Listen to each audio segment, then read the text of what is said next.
पुराने समय की बात है। एक दिन राजा कृष्णदेव राय विजयनगर में दरबार लगाकर बैठे थे। उसी समय उनके दरबार में एक महिला एक बक्सा लेकर आई। उस बक्से में एक मखमली सुंदर साड़ी थी। महिला बक्से में से साधी निकालकर दरबार में उपस्थित सभी दरबारियों को और राजा को साधी दिखाने लगी। साड़ी इतनी सुंदर थी कि जो भी उसे देखता वह हैरान रह जाता। महिला ने राजा से कहा कि वह ऐसी ही सुंदर साड़ी बनाने का काम करती है। उसके पास कुछ कारीगर हैं जो अपनी गुप्त कलाओं से इस साड़ी की बुनाई करते हैं। उस महिला ने राजा से निवेदन किया कि अगर वो उसे कुछ पैसे दें तो वह उनके लिए भी बिल्कुल ऐसी ही साड़ी बना सकती है। राजा कृष्णदेव राय ने महिला की बात मान ली और उसे पैसे दे दिए।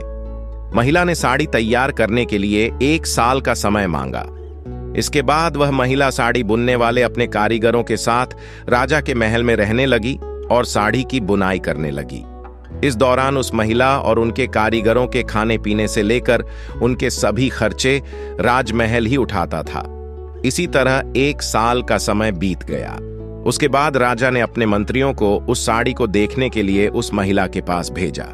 जब मंत्री कारीगर के पास गए तो वह देखकर हैरान रह गए, क्योंकि वहां 2 कारीगर बिना किसी धागे या कपड़े के कुछ बुन रहे थे।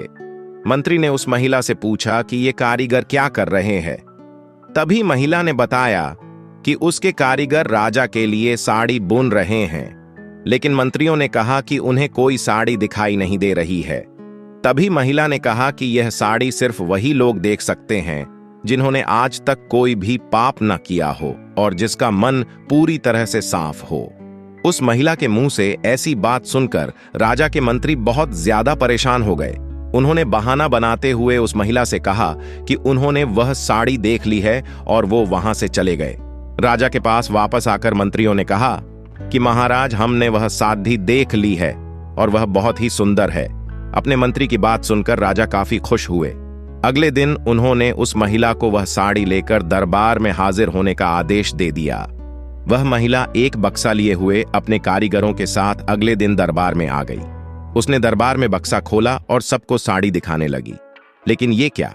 दरबार में बैठे सभी लोग बहुत हैरान हुए, क्योंकि राजा के साथ किसी भी दरबारी को साड़ी नहीं दिखाई दे रही थी।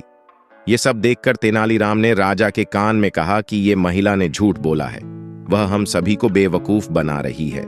इसके बाद तेनालीराम ने उस महिला से कहा कि उन्हें या दरबार में बैठे किसी भी दरबारी को यह साड़ी दिखाई नहीं दे रही है। तेनालीराम की यह बात सुनकर महिला ने कहा कि यह साड़ी सिर्फ उसी को दिखाई देगी जिसने आज तक कोई पाप न किया हो और जिसका मन साफ हो। महिला की इस बात को सुनकर तेनालीराम के मन में एक योजना आई। उन्होंने उस महिला से कहा, राजा चाहते हैं कि आप खुद उस साड़ी को पहनकर दरबार में आओ और सभी को वह साड़ी दिखाओ। तेनालीराम की यह बात सुनकर वह महिला राजा के सामने माफी मांगने लगी। उसने राजा को सब कुछ सच सच बता दिया। महिला ने कहा कि उसने कोई साड़ी नहीं बनाई है, वह सभी को बेवकूफ बना रही थी। उस महिला की बात सुनकर राजा को बहुत गुस्सा आया। उन्होंने उसे जेल में डालने की सजा सुनाई। लेकिन जब उस महिला ने बहुत विनती की तो राजा ने उसे छोड़ दिया और माफ करके उसे जाने दिया। साथ ही राजा ने तेनालीराम की चतुराई की तारीफ भी की। आप चाहे कितनी भी कोशिश क्यों न कर लो, लेकिन झूठ ज्यादा दिनों तक छिपाया नहीं जा सकता है। एक न एक दिन सच्चाई सबके सामने आ ही जाती है। इसलिए हमें कभी भी झूठ नहीं बोलना चाहिए।